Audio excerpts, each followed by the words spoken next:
حمد ہے اس ذات کے لیے جس ذات نے اپنی بے پناہ نعمتوں کے ساتھ ساتھ جو سب سے بڑی نعمت مجھے اور آپ کو عطا کی، وہ نعمت ہے محمد و آل محمد کی ولایت اور محبت۔ اس نعمت کا صدقہ ہے کہ اس وقت ہر کوئی آرام کر رہا ہے اپنے بستروں پر، اور آپ وہ ہیں جو محبت اہل بیت میں یہاں آئے بیٹھے ہیں، اور فقط اس لیے کہ کل جب بروز محشر شیعہ نے حیدر کرار کو پکارا جائے تو ہمارا نام بھی اسی لسٹ کے اندر آ جائے۔ آپ کو رہتے نہیں بیٹھے؟ میرے دوستو یاد رکھنا، یہ بھی تھوڑا معیار نہیں ہے کہ رب نے آپ کو اہل بیت کا شیعہ بنایا ہے، آپ خود نہیں بنے۔ کوئی اس کام خیالی میں نہ رہے کہ جناب میرا کمال ہے کہ میں شیعہ بن گیا۔ آپ شیعہ بنے ہیں، لیکن شیعہ بننا آپ کا کمال نہیں ہے، یہ رب کی عطا ہے کہ اس نے تمہیں علی کا شیعہ بنایا۔ آپ کا ذاتی کمال نہیں ہے، آپ کا کوئی ایسا کارنامہ نہیں ہے، یہ لطف پروردگار ہے۔ فکر ہوتے سر کرتا ہوں، عربات دنیا ہے، نہ عقیدوں کا پتہ، نہ عمل کا پتہ، نہ دین کا پتہ، نہ فکر کا پتہ، نہ سوچ کا پتہ، نہ حق کا پتہ، نہ اسلام کا پتہ، نہ قرآن کا پتہ، اور شیعہ نے حیدر کرار خوش نصیب ہو کہ خدا نے تمہیں اس دروازے پر لا کے کھڑا کر دیا ہے جہاں سے حق بھی ملتا ہے، جہاں سے نیکی بھی ملتی ہے، جہاں سے دین بھی ملتا ہے، جہاں سے قرآن بھی ملتا ہے، جہاں سے خدا بھی ملتا ہے، جہاں سے ایمان بھی ملتا ہے۔ اللہ اکبر، یا رسول اللہ،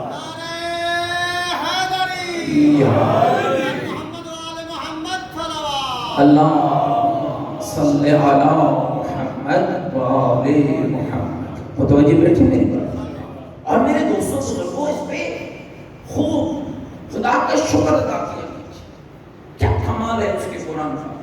فرماتے ہیں کہ شکر ادا کرنا میں اور اضافہ کروں، آپ کو آگے بڑھنا ہے اور سمجھنا ہے اس بات کو کہ شیعت کیا ہے۔ ایک نعرے کا نام شیعت ہے، آزاد کے دنوں میں کالا لباس پہننے کا نام شیعت ہے، ایک مجلس میں شرکت کرنے کا نام شیعت ہے، یا ایک پاکیزہ نظام اور ایک پاکیزہ راستے کا نام شیعت ہے۔ سمجھتے ہیں، اور اس بات کو سمجھنے کی بہت اشد ضرورت ہے کہ ہمیں کتنے وقت کے لیے شیعہ رہنا ہے۔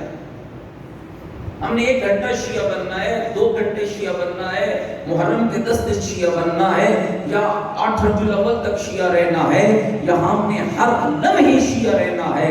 اور مومن ذرا غور کرنا، یہ کوئی معمولی کمال نہیں ہے۔ جب عالم ملکوت میں حضرت ابراہیم خلیل اللہ کو سیر کرائی گئی تھی اور اللہ رب العزت نے جبریل امین کے ذریعے حضرت ابراہیم کو ایک نور دکھایا تھا، جیسا کہ ابھی مجھ سے پہلے بھی مولانا اسی پہ شاید بات کر رہے تھے، ایک ایسا نور کہ جس کے سر پہ نورانی تاج تھا، گلے میں نورانی ہار تھا، کانوں میں نورانی گوشوارے تھے، 9 نور تھے جو اس نور کے گرد گھوم رہے تھے، اور لاتعداد انوار تھے جو اس نور کے گرد چکر لگا رہے تھے۔ اور حضرت ابراہیم نے پوچھا تھا، اے جبرائیل یہ کس کا نور ہے؟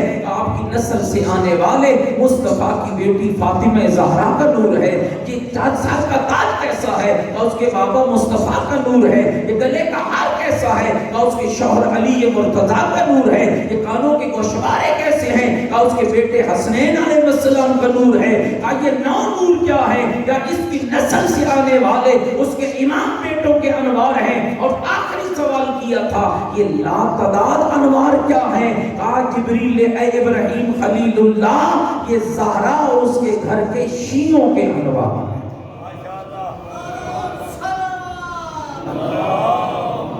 صلی علی محمد۔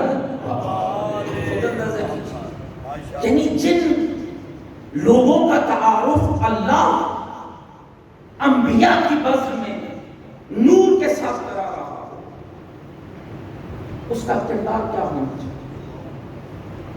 ناراض ہو گئے آپ شاید میری بات تو آپ کی اور اپنی عظمت کی بات کر رہا ہوں کہ ہمارا دارالفلاح نے انبیاء کی بات میں نور کے ساتھ کروایا، اور جہاں بھی روایتیں موجود ہے کہ فرمایا ہمارے شیعوں کو ہماری بچی ہوئی مٹی سے خلق کیا گیا۔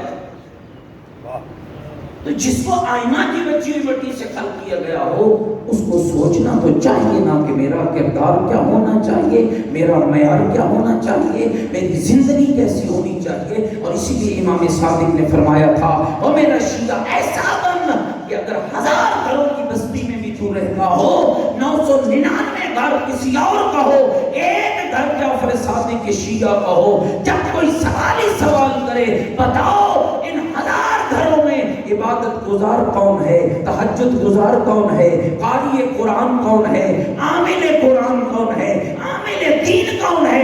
تو فرمایا حق یہ بنتا ہے 999 گھروں کی انگلیاں اس گھر کی طرف اٹھ جائیں جو جعفر صادق کے شیعہ کا گھر۔ ماشاءاللہ۔ کیا تھا میسر سمار کے پاس؟ کیا تھا ابو ذر غفاری کے پاس؟ کیا تھا مالک اشرف کے پاس؟ کیا تھا عمار یاسر کے پاس؟ کیا تھا حبیب ابن مزار کے پاس؟ کیا تھا مسلم ابن اوسجہ کے پاس؟ کیا تھا زہیر ابن کین کے پاس؟ کیا تھا رنگ کے کالے جون کے پاس؟ کیوں ہم اس پہ غور نہیں کرتے؟ کیوں اتنا مقام آل بیت ان کو دے رہے ہیں؟ ایک وہ شیعہ ہے جس کو رات کی تاریکی میں پکڑ کے علی نکل پڑتے ہیں اور ماتھا چوم کے علی ماتھا چوم کے، اور چکوال والوں، بزرگوں، دوستوں، عزیزوں ذرا غور کرو، یہ کمال ہے جس کا علی ماتھا چوم رہا ہو، تو 2 لاکھ خرچ کر کے علی کی چوکھٹ چومے، یہ اور ہے جس کا ماتھا علی خود چوم رہا ہو اور ماتھا چوم کے کہہ رہا ہو اور مالک کے اشتر جانتا ہے میں علی تجھ پہ کتنا اعتماد کرتا ہوں، مولا آپ کو پتا ہے کتنا کرتے ہیں، تو میں اتنا ہی کرتا ہوں جتنا زہرا کا بابا مجھے علی پر کیا کرتا ہے۔ کبھی تو سوچئے نا، کبھی تو غور کیجئے، وہ کون سی شے تھی جس نے معلوم کو اتنا معتبر بنایا؟ وہ کون سی شے تھی عمار یاسر کے پاس جس کے لیے دشمن کہہ رہا تھا علی کے 2 بازو تھے اور ایک بازو کا نام مالک اشتر تھا؟ میرے بھائی یاد رکھنا، علی کسی کا بازو بنے یہ بات اور ہے، جو علی کا بازو بن جائے اسے عمار یاسر کہتے ہیں۔ کیا تھا حبیب ابن مظاہر کے پاس؟ کیا تھا حضرت جون کے پاس؟ جائیے تاریخ پڑھیے، قول رم کا ایک صحابی ہے اور کیا برکت صحابی ہے، کہہ رہا ہے فرزند بطول کیا کل شہید ہونے والوں میں میرا نام ہے؟ مسکرا کر میرے امام نے فرمایا ہاں تیرا نام ہے۔ کیا آپ کے پاکیزہ خون کے ساتھ میرا خون بھی بہے گا؟ فرمایا بہے گا، لیکن جو کمال عمل حسین کا تھا یہ سوال تھا جون کا، کچھ وقت کے بعد عمل کیا حسین نے، اور وہ عمل کیا تھا؟ وہی عمل تھا جو حسین نے اپنے اکبر کے ساتھ کیا۔ جیسے حضرت علی اکبر زین سے اترے تو میرے حسین نے ان کو اپنی گود میں ڈالا اور ان کے رخسار پہ اپنا رخسار رکھا، ایسے ہی جب حضرت جون اترا تو حسین نے رخسار پہ رخسار رکھ کے آپ اور مجھے بتایا اگر کردار ہمارے والا اپنا لے تو ہم فرق نہیں پڑتے کرتے ہیں کہ گھوڑے سے اترنے والا جون آ رہا ہے یا علی اکبر آ رہا ہے۔ اس وقت میرے بھائی سب سے بڑی مشکل یاد رکھنا، جذبات اور ذات کی بات اور ہے، مجھے یہ پسند ہے، مجھے یہ پسند نہیں ہے، مجھے یہ اچھا ہے، مجھے یہ اچھا نہیں ہے، میں اسے چاہتا ہوں، میں اسے نہیں چاہتا، اس کا نام نہ کبھی شیعت تھا، نہ کبھی شیعت ہے، اور نہ کبھی ایسی چیز شیعت بن سکتی ہے۔ اپنی چاہتوں کی زندگی جینے والے کو شیعہ نہیں کہتے، حکم آل مصطفیٰ پہ مر مٹنے والے کو شیعہ کہتے۔ میری زندگی، میری چاہت، میری محبت، میرا جذبہ غلط ہو سکتا ہے، مجھ سے غلطی ممکن ہے، میں اپنی سوچ پہ چلوں گا تو غلطی ممکن ہے، لیکن اگر میں حکم اہل بیت پہ چلوں گا، نہ کبھی اہل بیت نے پہلے غلطی کی ہے، نہ کبھی اہل بیت نے آج غلطی کی ہے، اور یہی تو کمال ہے کہ اللہ نے اہل بیت کے راستے کو ہی صراط مستقیم بنا دیا۔ سمجھیے، میں ایک مثال دے کر بات کو تھوڑا آگے لے جانا چاہتا ہوں۔ آپ گھبرائے تو نہیں بیٹھے ابھی بات؟ اگر آپ کو میری باتیں اچھی لگ رہی ہیں تو مل کر اپنی اور میری نجات کے لیے بلند تر صلوات پڑھی۔ صلی اللہ علیہ وسلم۔ کتنی محبت ہے بھائی آل بیت کے ساتھ، کتنی محبت ہے مولا علی کے ساتھ، کوئی حد نہیں ہے، ٹوٹ کے چاہتا ہوں۔ کتنی محبت ہے امام حسین کے ساتھ، اور اس کا اظہار ہم اس انداز میں کرتے ہیں۔ محرم ابھی آئے گا نا، وہ سارا دن ساری رات گلیوں میں بازاروں میں کام کاج چھوڑ دیا، سب کو چھوڑ دیا، محبت اہل بیت کے لیے چل رہے ہیں۔ بہت بڑی بات، یہ کوئی معمولی کام نہیں ہے۔ ہم نے دیکھا ہے کہ لوگوں کے ہاں محبت کا وہ معیار نہیں ہے جو الحمدللہ اہل بیت کے ماننے والوں کے ہاں ہے، لیکن تھوڑی اصلاح چاہیے، تھوڑا اس راستے کو سمجھنے کی ضرورت ہے۔ میں ایک سوال مطرح کر رہا ہوں اور چاہوں گا کہ آپ اس پہ خوب توجہ فرمائیں۔ کتنی محبت ہے اہل بیت؟ بہت زیادہ ہے۔ اگر آئمہ اس وقت ہمارے پاس آ جائیں، مولا علی آ جائیں، امام حسن آ جائیں، امام حسین آ جائیں، چلو میں امام حسین علیہ السلام کی مثال دیتا ہوں۔ اگر امام حسین آ جائیں اور ہم سب چکوال والوں سے پوچھیں مجھ سے محبت کرتے ہو، تو جناب کا جواب کیا ہوگا؟ بولو، جو کرتے ہیں وہ تھوڑا بول پڑے تو آپ کو کچھ نہیں ہوگا۔ اگر امام حسین سے پوچھیں اس وقت آپ کرتے ہو مجھ سے محبت، مولا علی پوچھیں کرتے ہو محبت، تو جواب کیا ہوگا؟ محبت کرتے ہیں۔ اور جو محبت کرتے ہیں ذرا مل کے محبت پر ہی صلوات پڑھ لیجیے۔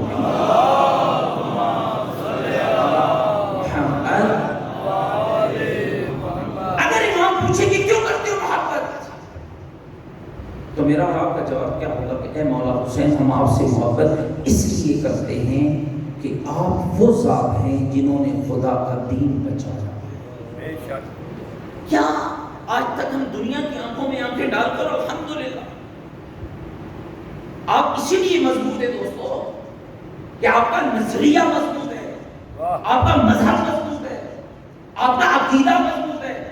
اور یاد رکھنا، جس دن عقیدہ کمزور پڑ گیا کمزور ہو جاؤ گے، جس دن عمل کمزور ہو گیا کمزور ہو جاؤ گے۔ اور یاد رکھنا، کمزور عملوں والے اور کمزور عقیدوں والے کبھی کامیاب نہیں ہو سکتے۔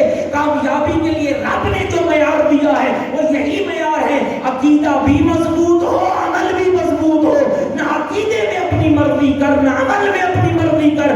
اگر مضبوط بنانا چاہتا ہے تو اس راستے کو اپنا جس راستے کو علی حیدر کرار نے بنا کے بھیجا۔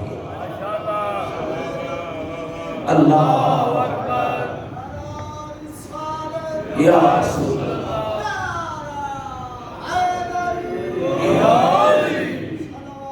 اللہ صلی علی محمد وآلہ۔ کیوں کرتے ہو؟ امام نے پوچھا مجھ سے، میں مثال دے رہا ہوں، کیوں کرتے ہو محبت؟ مولا اس لیے کہ دین آپ نے بچایا ہے۔ یزید سے نفرت کرتے ہو؟ بہت کرتے ہیں مولا، نام آ جائے لعنت بھیجتے ہیں، ہر دور کی یزید پہ لعنت بھیجتے ہیں۔ کیوں؟ اس لیے کہ یزید وہ بد کردار تھا جس نے دین خدا کو پامال کیا۔ ایسے جواب ہوتا ہے، تھوڑا میرے ساتھ بولیں گے تاکہ میں بات پہنچا۔ امام حسین سے، امام حسین کے بابا سے، امام حسین کی ماں سے، امام حسین کے نانا سے، امام حسین کی اولاد سے محبت کا معیار یہ ہے کہ امام حسین اور ان کا گھر وہ ہے کہ جنہوں نے دین خدا بچایا ہے۔ یزید اور یزید جیسوں سے نفرت کی وجہ یہ ہے کہ یہ وہ بد کردار تھا جس نے خدا کا دین پامال کیا ہے۔ کبھی مسجد کو پامال کیا، کبھی قرآن کو پامال کیا، کبھی عقیدے کو پامال کیا، کبھی دین کو پامال کیا، کبھی شریعت مصطفیٰ کو پامال کیا، کبھی مسجد کی توہین، کبھی قرآن کی توہین، کبھی نبی کی توہین، کبھی امام کی توہین۔ اور مقابلے میں کون تھے؟ امام حسین علیہ السلام، جن کا کام کیا تھا کہ انہوں نے خدا کا دین بچایا، اور اس دین کو بچانے کے لیے بیٹے دینے پڑے تو دیے، گھر لوٹانا پڑا تو لوٹایا، سفر کرنا پڑا تو کیا، بندھے ہوئے احرام توڑنے پڑے تو توڑے، جو مشکل بھی آتی گئی میرے اور تیرے امام اس مشکل کو برداشت کرتے گئے اور ہر لمحے کہتے گئے۔ دوستو یہ کمال تھا تیرے امام کا کہ آج دنیا بھی حیران ہو گئی ہے کہ کتنی عظیم شخصیت تھی حسین ابن علی کی، لاشوں پہ لاشیں گرے ہوئے ہیں، خون کی وادیاں بہہ رہی ہیں، بہنوں کی چادریں لٹنے کے قریب ہیں، خیمے جلنے کے قریب ہیں، شہادت کے لمحات قریب ہیں، اور پھر بھی وہ سجدے میں سر رکھ کے کہہ رہا ہے رضم بقضاء تسلیما لامرک، اور میرا اللہ اب بھی میں تیری رضا پہ راضی ہوں، اب بھی میں تیرے امر کے سامنے جھکا ہوا ہوں، جو تجھے پسند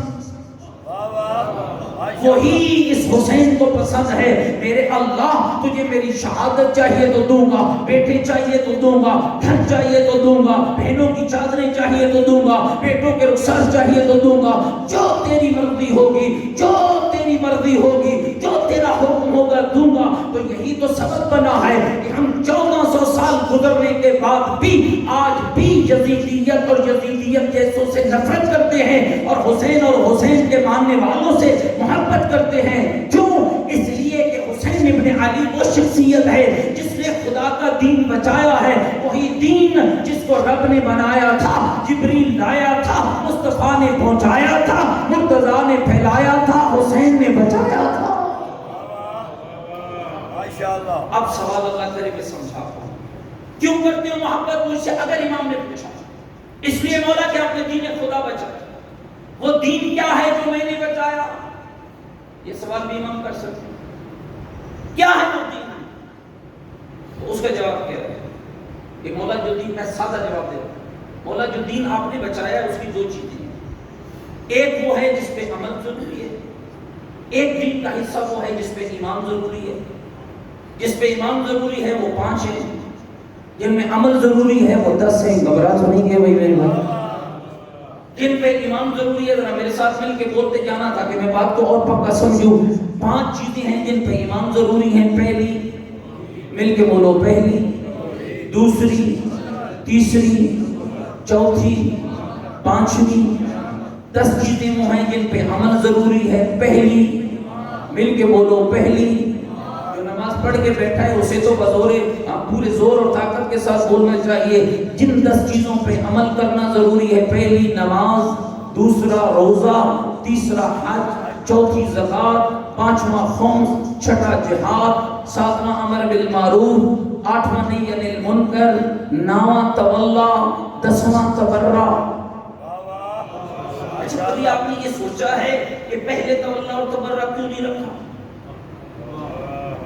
آخر میں کیوں جا کے رکھا ہے بھائی؟ پہلے نماز ہے، پھر روزہ ہے، پھر حج ہے، پھر زکوٰۃ ہے، پھر خمس ہے، پھر جہاد ہے، پھر امر بالمعروف ہے، پھر نہی عن المنکر ہے، اور آخر میں جا کے کہا ہے کہ تولا بھی ہے اور تبرع بھی ہے۔ تولا کیا ہے؟ محبت اہل بیت، اور تبرع کیا ہے؟ ان کے دشمنوں سے بیزاری اور ان کے دشمنوں پہ لعنت۔ میرے دوستو اس کا مطلب یہ ہے تیری تشیع ہی تجھے سمجھا رہی ہے، تیرے عمل کے یہ 10 فروعات ہی تجھے بتا رہے ہیں۔ تولے اور تبرع کو آخر پہ رکھنا یہ بتایا جا رہا ہے کہ تولا اور تبرع کا حق اس کو حاصل ہے جو نماز بھی پڑھتا ہو، جو روزہ بھی رکھتا ہو، جو زکوٰۃ بھی دیتا ہو، جو خمس بھی دیتا ہو، جو امر بالمعروف بھی کرے، جو نہی عن المنکر بھی کرے۔ تو اس کا مطلب یہ ہوا جو نماز نہیں پڑھتا نہ تولا کر سکتا ہے نہ تبرع کر سکتا ہے، جو روزہ نہیں رکھتا نہ تولا کر سکتا ہے نہ تبرع کر سکتا ہے، جو زکوٰۃ نہیں دیتا اسے حق تولا اور حق تبرع نہیں ہے۔ اور اس کے لیے اور ذرا آپ کی خدمت میں عرض کرتا چلو، ان ہستیوں کو مانتے ہو، اس کے ایام عزا منا رہے ہو، جس کی زندگی کو تو پڑھو نا، غریبوں غریب پرور علی تھا، یتیم پرور علی تھا، زکوٰۃ دینے والا علی تھا، 5 زکوٰۃ دینے والا علی تھا، اول وقت نمازی علی تھا، مسجد اور جس کی زندگی کا آغاز بھی اللہ کے گھر سے ہوا ہو، جس کی زندگی کا اختتام بھی اللہ کے گھر پہ ہوا ہو، اور مجھے یہ کہتے ہوئے بھی فخر نصیب ہو رہا ہے ایسی زکوٰۃ تیرے علی نے دی ہے کہ کائنات میں ایسی زکوٰۃ نہ کسی نبی نے دی ہے نہ کسی ولی نے دی ہے، اور ایسی زکوٰۃ دی ہے کہ خدا کو بھی قرآن میں کہنا پڑ گیا انما ولیکم اللہ ورسولہ والذین آمنوا الذین یقیمون الصلاۃ ویؤتون الزکاۃ وہم راکعون. اور لوگوں تمہارا ولی اللہ ہے، خالی اللہ نہیں اس کا رسول ہے، خالی رسول نہیں ایک ولی اور ہے جس کا رب نے نام نہیں بتایا، جس کا کام بتایا ہے. اور وہ کون ہے؟ صاحب ایمان بھی ہے، نماز بھی پڑھتا ہے، زکات بھی دیتا ہے. میرے اللہ بہت سارے لوگ زکات دیتے ہیں، کیا سارے ولی ہو گئے؟ فرمایا نہیں، اوروں کا زکات دینا اور ہے، علی کا زکات دینا اور ہے. اور زکات دیتے ہیں جب آزاد ہوتے ہیں، علی زکات دیتا ہے جب حالت نماز میں ہوتا ہے.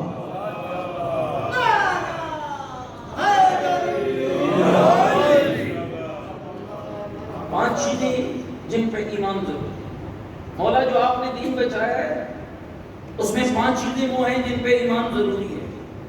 پہلی توحید، دوسری عدل، تیسری نبوت، چوتھی امامت، پانچویں قیامت. ایک اشارہ اور دیکھیں. توحید کیا معنی ہے؟ اللہ، بولو اللہ ایک ہے، وحدہ لا شریک ہے، احد ہے، یکتا ہے. عدل کہ وہ عادل ہے.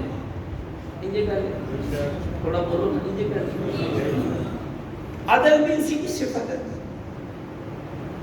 اور یکتا ہونا بھی اسی کی صفت ہے. اگر میں کہوں کہ اصول دین 5 ہیں لیکن میرا دل چاہتا ہے کہ میں کہوں کہ پہلی عدل ہے، آپ کیا سمجھتے ہیں؟ شریعت، دین، آئمہ، قرآن، اہل بیت یا خدا کے حکم کے مطابق کہوں گا یا ان کے حکم کی مخالفت میں کہوں گا؟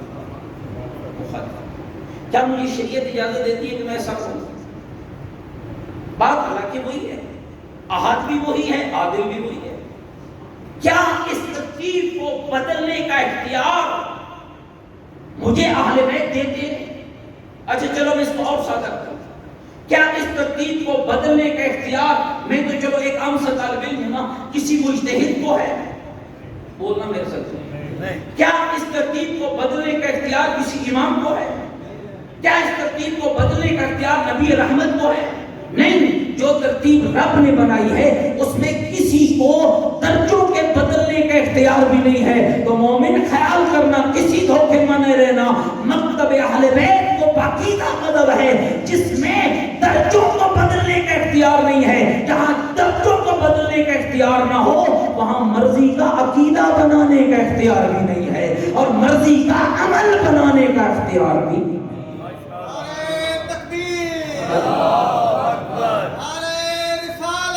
یا رسول اللہ، یا محمد و محمد صلوات اللہم صلی علی محمد و آل محمد. بس دوستو اتنا معلوم ہوا کہ اگر امام مجھ سے پوچھ لیں کہ جو دین میں نے بچایا ہے وہ کیا ہے، ہمارا جواب کیا ہوگا کہ مولا اس میں 2 چیزیں ہیں. 5 وہ ہیں جن پہ ایمان ضروری ہے، 10 وہ ہیں جن پہ عمل ضروری ہے. اب ذرا دل تھام کے میری اس بات کو سننا. اگر میرے امام مجھ سے یہ پوچھ لیں کہ جن 5 پہ ایمان ضروری ہے اور جن 10 پہ عمل ضروری ہے، ذرا بتا کیا وہ تیرے پاس ہیں؟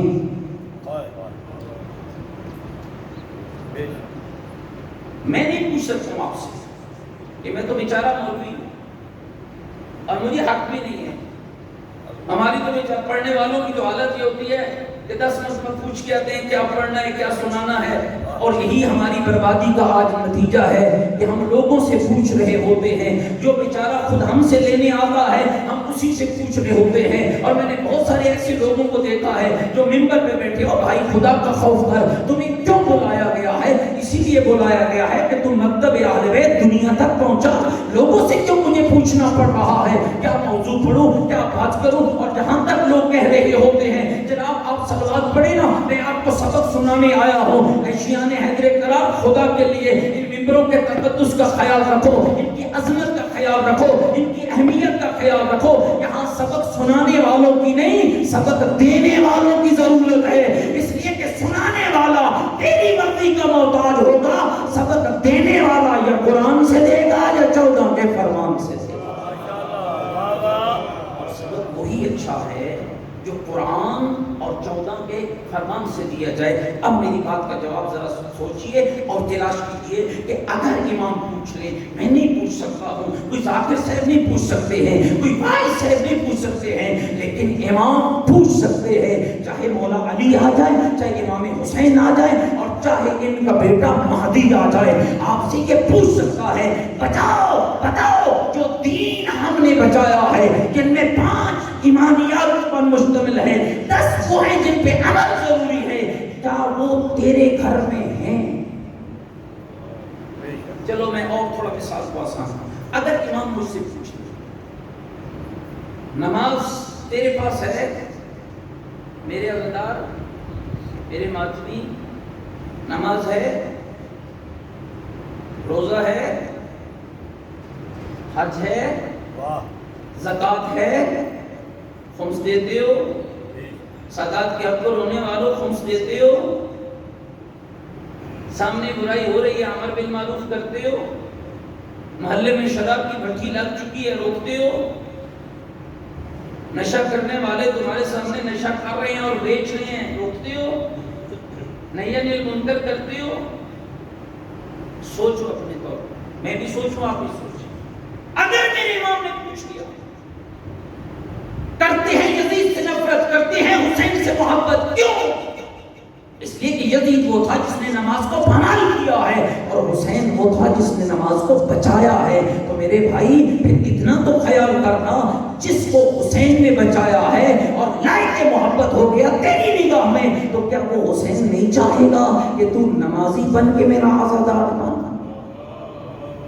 اور اس میں کوئی دو راہ نہیں ہے دوستو، میں پوری طالب ہوں، میں کوئی علامہ فہمہ نہیں ہوں، لیکن اتنا ضرور کہا کرتا ہوں، ماتم بھی ہمارا ہے، نماز بھی ہماری ہے، مجلس بھی ہماری ہے، اور شیعہ علی ہوتا ہی وہ ہے جہاں عزادار حسین ہوتا ہے وہاں پابند نماز ہوتا ہے۔ اور میں کہا کرتا ہوں دوستو، نکالا کرو جلوس، نکلا کرو گلیوں میں، لیکن باوضو ہو کر، باطہارت ہو کر، نماز پڑھ کے جہاں موقع مل جائے وہی صفے بچھا کر وہی نماز ادا کرو، تاکہ دنیا کو پیغام مل جائے یہ ذکر آل بیت والے بھی ہیں، فکر آل بیت والے بھی۔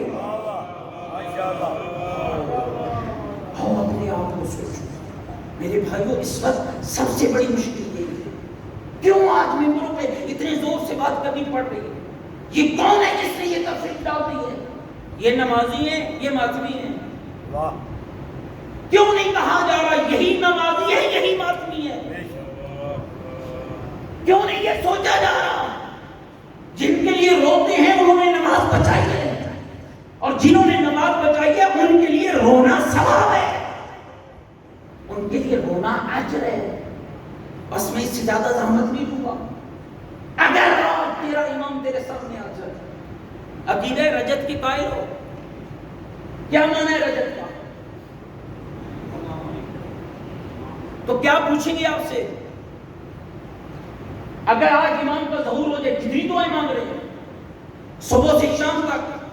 اور میرے دوستوں ناراض نہ ہونا، میں یہاں بھی کہا کرتا ہوں، ہم اس میں بھی مخلص نہیں ہیں، ہم دعا تو مانگ لیتے ہیں، بس مولانا پڑھ رہا ہے تو میں نے سر میں پیچھے سے پڑھ دی ہے دعا، لیکن یاد رکھنا خالی سر میں دعا پڑھنے سے امام نہیں آئے گا، جب تک تیرے اندر سے پکار نہیں نکلے گی، جب تک تیرے اندر سے آواز نہیں نکلے گی، اور یہ آواز تب نکلے گی جب اندر خباثتوں سے پاک ہو جائے گا، جب اندر گندگیوں سے پاک ہو جائے گا۔ کیا سمجھتے ہو حب علی یاکل الذنوب کما تاکل النار الحطب، یہ تو حدیث پیغمبر ہے کہ علی کی محبت گناہوں کو کھا جاتی ہے جیسے آگ خشک لکڑی کو جلا کر راکھ بنا دیتی ہے۔ اس کا معنی کیا ہے کہ جس دل میں علی اور اولاد علی کی محبت آ جاتی ہے وہاں شراب کی محبت نہیں رہتی ہے، وہاں جھوٹ کی محبت نہیں رہتی ہے، وہاں فسق و فجور نہیں رہتا ہے۔ جتنا علی آتا ہے اتنا ہی برائی دور چلی جاتی ہے۔ اور اگر خدا نخواستہ تیرے دل میں برائی ہے تو پھر یاد رکھنا جب تک برائی رہے گی علی تیرے اور میرے قریب نہیں آئیں گے. اگر ان کو قریب لانا چاہتے تو میرے دوستو اس عمل کی ضرورت ہے. آپ جانتے ہیں اس وقت دنیا پوری طاقت کے ساتھ آپ کے خلاف کام کر رہی ہے. آپ کا ایک عمل آپ کی ذات کی توہین کا نہیں، اہل بیت کی توہین کا سبب بنے گا. ایک غلط عمل. اس لیے پوری کوشش کیجیے. خدا نے آپ کو پورا سال ایسے پاکیزہ مواقع عطا کیے کہ جہاں آپ اپنی تربیت کے لیے آ سکتے ہیں. ضرور کیجیے تربیت. ماہ رمضان جب ختم ہو، دنیا کو فسق و فجور کی محفلوں میں جائے، لیکن ماہ رمضان کی پاکیزہ عبادتوں سے لطف لینے والا علی کا شیعہ کسی فسق و فجور کی محفل کا شکار نہ ہو. ایک دن کا مہمان علی ہے. میرے دوستو آسان نہ تھا. مسافرت میں بیٹیوں کا یتیم ہونا آسان نہ تھا. میں رات کو آیت اللہ العظمیٰ سید علی خامنئی دامن ظلہ العالی کا ایک کلپ سن رہا تھا. خدا کی قسم اتنا بڑے چوٹے تھے. اور میں جب مولا کو ضرب لگی نا اور جبریل نے نوحہ پڑھا من حدم ترقان الدین واللہ قد قتل امیر المومنین واللہ. ہائے لوگوں دین کا کعبہ گر گیا ہے، ہائے لوگوں امیر المومنین کو قتل کر دیا گیا ہے. فرمایا جب امام حسن آئے اور بابا کے سر اقدس کو گود میں لیا اور امام حسن رونے لگے، علی جیسا امام تسلیاں دے رہا تھا. فرمایا جب بابا کو اٹھا کے گھر لے جانے لگے نا تب بھی حسن تسلیاں دے رہے تھے. لیکن جب علی گھر میں داخل ہوئے، جب تک بیٹے روتے رہے علی تسلی دیتے رہے. لیکن جب باپ کے سامنے زینب کبرا آئی اور جب علی نے زینب کبرا کو روتے ہوئے دیکھا، اب علی جیسے صابر کے صبر کے بند ٹوٹ گئے. اب علی نے رونا شروع کر دیا. آیت اللہ العظمیٰ فرما رہے تھے کہ میں کہوں گا اے علی، کوفے کا شہر ہے، تیرا اپنا گھر ہے، چادر میں لپٹی ہوئی تیری زینب تیرے سامنے روتی ہوئی آئی ہے. اے علی آپ برداشت نہیں کر سکے. اللہ جانے اس وقت آپ کا کیا حال ہوا ہوگا. اور جب اسی شہر میں تیری زینب کی چادر لٹی ہوئی ہوگی، اور جب اسی شہر میں تیری بیٹی چادر مانگ رہی ہوگی. آئے دوستو ذرا سوچا تو کرو نا کتنا خرچ ہوا ہے آل بیت کا، اور کتنے مشکل لمحات تھے وہ. کیا آسان تھا کہ بیٹی کے کانوں میں آواز پڑھی قد قتل امیر المومنین وانعدم ترقان الدین. اب کیا اس جملے کو سننا آسان تھا؟ اور یہی تو علماء نے لکھا ہے. ایران کا ایک روزہ خان ہے عزیزانو جو لکھتا ہے جب یہ آواز اہل کوفہ نے سنی سارے دوڑ کے چلے اور بیٹے بھی چلے. لیکن بیٹیوں کی مجبوری کیا ہے؟ سر پہ چادر بی بی نے اوڑھ رکھی ہے، کبھی دروازہ کبھی حجرہ، کبھی دروازہ کبھی حجرہ، کبھی دروازہ کبھی حجرہ. روایت کے اگلے جملے نہیں ہیں، لیکن اگر بی بی سے پوچھا جائے اے بی بی زینب کبریٰ اور دروازے اور حجرے سے آگے کیوں نہیں بڑھ رہی ہو تو جواب کیا آئے گا؟ اور سوال کرنے والے ایک طرف بابے کا زخمی سر ہے، ایک طرف میری چادر کا مسئلہ ہے اور میں باہر نہیں جا سکتی ہوں. میں کہوں گا اے بی بی آج تیرے بابا کے سر اقدس میں ضرب لگی ہے اور آپ باہر نہیں جا سکی. لیکن ہائے جب تیرا یہ پیارا پردہ لٹ جائے گا اور جب انہی گلیوں سے آپ گزرے گی. اور دوستو یہ آسان نہ تھا. یا مزندرانی نامی صحابی ہے میرے مولا کا جو کہتا ہے میں 2 سال علی کے پڑوس میں رہا، 2 سال رہا. ایک دن مولا سے پوچھتا ہے آقا کیا آپ کے گھر میں کوئی مزدور نہیں ہے؟ کہ آپ کے گھر میں کوئی پردہ دار نہیں ہے؟ میرے میرے امام نے کہا کیا کہنا چاہتے ہو؟ کہا مولا 2 سال تیرے پڑوس میں رہتے ہو گئے، آج تک تیرے گھر سے نہ کسی بیوی کو نکلتے دیکھا ہے، نہ کسی کی آواز سنی ہے۔ کہا یا میرے گھر میں میری بیٹیاں ہیں، محمد کی نواسیاں ہیں، میں کہوں گا یحییٰ پتہ نہیں تو نے کون سا وقت دیکھا تھا، ایک وقت تجھے میں بتاؤں، جب انہی کوفے کی گلیوں میں وہ موڑ آئے جن موڑوں پہ نبی زادیاں چلی اور رسی میں بندھی ہوئی بیویاں اور کہہ رہی تھی واہ صحابہ، واہ محمد، واہ علیہ۔ اور دوستوں بڑے مشکل حالات سے ایک راوی بیان کرتا ہے، سیر سوگنامہ نے لکھا، کہا کہ ایک ایسا موڑ آیا جہاں سید سجاد پھوپھیوں کے ساتھ پہنچے، ایک جانے والے نے دیکھا تو مولا کے قریب آ گیا اور آ کر کہنے لگا اے آقا آپ اور بازار، فرمایا خیال کرنا میں اکیلا نہیں آیا، میری پھوپھیاں بھی میرے ساتھ، میری بیٹیاں بھی میرے ساتھ، میری مائیں بھی میرے ساتھ۔ کہا مولا کوئی حکم عزدارو ذرا غور کرنا، دعا کیا کرو، یہ تمہاری دنیا کا ماحول ہے، پردہ ہمارے ساتھ ہو نا، ہم گاڑی میں بھی سوار ہوں، کوشش کرتے ہیں ایسے راستے سے جائیں جہاں لوگوں کی بھیڑ زیادہ نہ ہو، جہاں لوگوں کا رش زیادہ نہ ہو، اور تصور میں لے آؤ اور دین بچانے کے لیے نبی زادیوں کو کتنی مشکل سہنا پڑی، اس ماحول میں کھڑی ہے جہاں جانے والا سید سجاد سے پوچھ رہا ہے مولا کوئی حکم ہے تو فرمائے۔ کہاں عبد خدا جا مل سکتی ہے تو چند چادریں مل سکتی ہے تو چند چادریں لے آ، مل سکتی ہے تو چند چادریں لے آ۔ اور میرے دوستو گیا اور چادریں لیا کر سید سجاد کے ہاتھ میں رکھی، مجھے منظر کا نہیں پتا چلا، روایتیں اتنا ہی لکھتی ہیں کہ چادریں بٹنے لگی، سید سجاد دینے لگے۔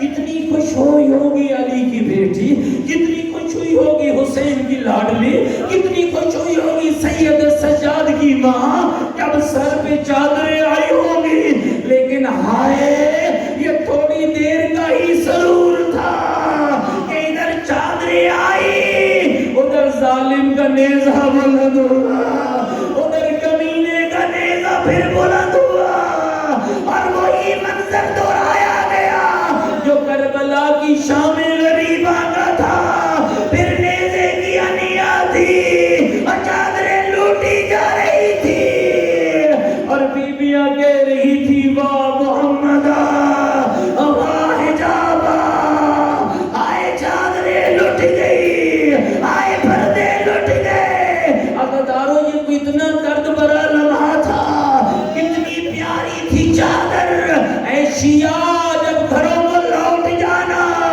آج کی مجلس کا یہ پیغام اپنی بیٹی ماں بہن زوجہ کو بٹھانا، یہ پیغام ضرور پہنچانا، اے میری بیٹی کبھی چادر نہ اتارنا، اے میری بہن کبھی چادر نہ اتارنا، اے میری ماں کبھی چادر نہ اتارنا۔ پوچھے گی بیویاں کیوں؟ کہنا یہ کوئی اتنی پیاری تھی، یہ کوئی اتنی پیاری تھی نبی زادیوں کو کہ جب ظالموں نے چادر لوٹنا چاہی، نبی زادیاں جسموں سے لپیٹتی رہی۔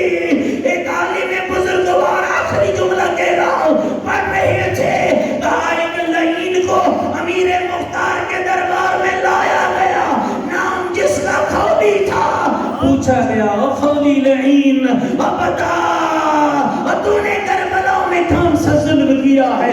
عادت تھی نا امیر مختار کی، ایک ایک مجرم لاتے تھے پکڑ کے، پہلے جرم پوچھتا تھا پھر سزا دیتا تھا۔ اور چکوال والوں کیسے سنو گے، کیسے سنو گے؟ جب آیا نا خولی لعین، کہا کمینہ بتا تو نے کربلا میں کیا کیا، بتا تو نے کربلا میں کیا کیا؟ سن پو گے عزادارو، کہتا ہے ہائے جب حسین کا سر جدا ہوا، گھوڑ سواروں کا ایک دستہ نکلا جسے حکم ملا لوٹو تبرکات علی و بطول کو قیدی بنا کے لے چلو، اولاد رسول کو۔ کہا کمینہ بتا تو نے کیا کیا؟ کہتے میں وہاں گیا جہاں نبی زادیاں کھڑی تھی۔ خود اندازہ کرو، خود اندازہ کرو دوستو، کیا جرت تھی اس خولی کی؟ اگر عباس زندہ ہوتے یہ وہاں آتا جہاں نبی زادیاں کھڑی تھی۔ یہی وجہ ہے میرے آقا نے کہا تھا اللہ شاہ عباس بھی آکے، عباس تیرے جانے کا سب سے بڑا نقصان یہ ہوا ہے جو آنکھیں سکون سے سوتی تھی اب کبھی نہیں سوئی، اب بے سکون رہتی تھی انہیں سکون مل گیا۔ یہی وجہ ہے یہ لعین کہتا ہے امیر مختار میں وہاں گیا جہاں نبی زادیاں کھڑی تھی، میں وہاں گیا جہاں علی کی بیٹیاں کھڑی تھی، میں وہاں گیا جہاں زہرا کی لاڈلیاں کھڑی تھی۔ کہا کمینہ کیا کیا؟ کہتے میں نے جا کر کہا چادر مجھے دو۔ اب مجھے امام سے بتاؤ مومنوں، میں نے تو کہہ دیا نا، تم نے سن لیا ہے، اس نے کیسے کہا ہوگا مجھے چادر دو، لہجہ کیسا ہوگا؟ اور دشمن حسین ہے اور دشمن آل رسول ہے، کہتا میں نے کہا چادر دو۔ کہا پھر کیا ہوا سنو گے؟ کہتا ہے میں نے مانگی، بی بی جسم سے لپیٹتی رہ گئی، مضبوطی سے پکڑتی رہ گئی۔ کہا میں نے پھر کہا مجھے دو۔ کہا جب چادر نہ ملی میں نے ایک مرتبہ چادر میں ہاتھ ڈالا، اللہ جانے کیا مشکل مرحلہ ہوگا۔ اور جب کمینے کہا اور تطہیر کی بیٹی کی چادر میں آیا ہوگا، کہا میں نے کھینچنا چاہا، بی بی نے چادر نہ چھوڑی۔ کہا کمینہ پھر کیا کیا؟ کہتے میں نے تازیہ نہ اٹھایا، بی بی کے اوپر حملہ کیا۔ صاحب سعادت الدارین نے لکھا کمینہ اپنی طرف کھینچا، بی بی اپنی طرف کھینچ دی، پھٹی چادر ٹکڑوں میں، اور بی بی کا منہ پھرا مدینے کو اور رو کے کہا واہ محمد واہ حجابہ، نانا میری چادر لٹ گئی ہے، نانا میرا پردہ لٹ گیا۔ اللہ